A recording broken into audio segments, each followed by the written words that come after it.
ginanap nating pagdinig sa Blue Ribbon Committee kaugnay ng malalang kalagayan ng bansa natin tungkol sa mga baha na dumarating at nananatili sa matagal na panahon. Marami tayong na-establish na mga bagay na hindi kinontra ng mga ahensyang kinauukulan katulad ng DPWH, ng DBM at yung mga initial na representatives na dumalo galing sa 15 contractors na na-identify ng Pangulo kamakailan lang. Mahalaga yon sapagkat mula doon gagamitin na natin yung mga yon sa pag-usad ng ating mga pagdinig. Kung gagamitin natin yung mga legal terms na ginagamit sa korte, we have successfully laid the predicate, sabi nga. Mga premises ay walang kumontra katulad nung mga initial na findings ng Pangulo na mahigit na 2,500 na contractors, halos 15 lang ang namunini, halos 18% nung naunang kwenta na 545 billion worth of flood control project. Although kalaunan, na-clarify yun, hindi lang yun ang talagang amount, kung hindi about 1.2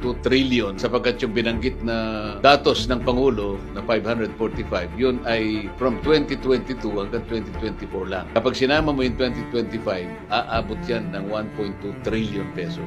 Ngayon, dahil nga sa laki ng nagagastos natin at wala namang nangyayari dyan sa pagkontrol ng baha, talagang nakakabahala na kinakailangan nating sabihin sa kanila that we have to get to the bottom of this. Literally, sabi ko nga, isisirin natin kung yun ang kinakailangan. Makuha lang natin ang katotohanan. Unti-unting lumitaw pagkat karoon ng pag-amin kanina na talagang merong mga ghost projects. At nakita ninyo, umamin ang ating DPWH siguro sa kanilang initial na pag-iimbestiga rin, lalong-lalo na sa parte ng Bulacan, inamin niya na may mga multong proyekto at na sa lalong madaling panahon ay isusumiti niya sa atin yung mga pangalan ng contractors, sino yung mga kasangkot na mga opisyalis ng DPWH na merong responsibilidad para tingnan ito. Kasama na rin ang COA. Sapagkat kung ghost projects yung mga yon ay hindi naman siguro nakakabilib na sabihin nila na na-audit nilang mabuti yun. Wala man lang pumasok sa kanilang report na may mga ghost projects. Lumitaw din kung ang pag-uusapan ay ghost projects, nasaan na yung mga bands, yung mga performance band na pinost ng mga contractors. Lahat kasi ng project may kaukulang garantiya yan ng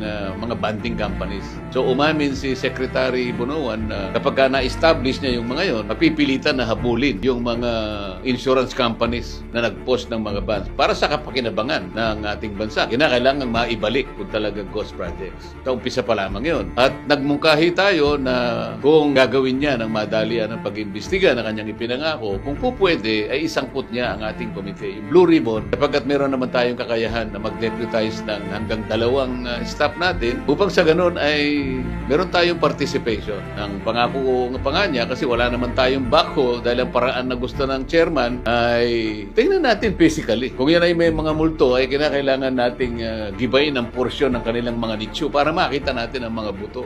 Pagpapatunay na talagang merong pagkakasala. Pumayag naman siya. Kaya tingin ko, pagka ganun ang ginawa natin sapagkat may kakayahan naman ang ating komite na magpadala talaga ng representatives at tukuyin by random ito kahit random lang sapagkat napakarami niya. Isang section ng isang embankment halimbawa o revetment at kapag yan ay kinayod ng backhoe, lilitaw at lilitaw yan. Yan po yung mga initial na gagawin natin patungo dun sa pagkuha po natin ng katotohanan. Ito lamang po ang paraan para sa ganun ay matakot naman ang mga gumagawa nito sapagkat talaga pong nasasalaula ang pera ng bayan, nasasalanta ang kabuhayan at pati buhay ng ating mga kababayan ay nanganganib. Marami pa po tayong bubusisiin dito. Pinag-uusapan po yung kung paano na po procure ang project, kung paano pinahihiram ang mga lisensya, kung paano nagkakaroon ng sabwatan.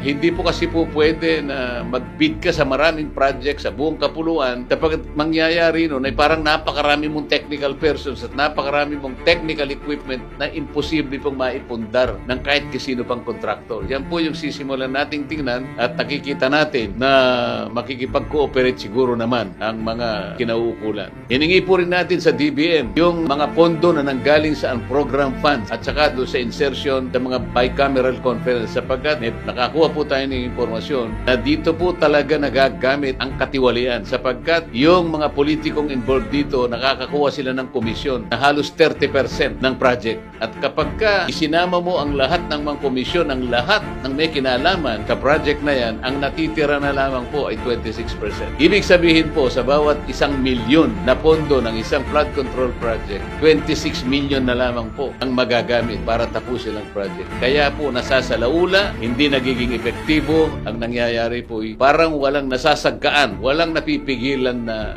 baha kung hindi tuloy-tuloy po ang baha na kagaya po ng inyong nasasaksihan sa ating panahon. Maasa po kami na pagtityagaan po ninyo na sundan ang ating mga ginagawang pagdinig. Para sa ganun po ay makatulong naman kayo na maging vigilant kayo sapagkat nasa inyo po lahat ang buhay ng ating ginagawa. Salamat po sa inyong pagtityaga. Sana po ay lalo kayo magkaroon ng interes para proteksyonan ang ating bansa.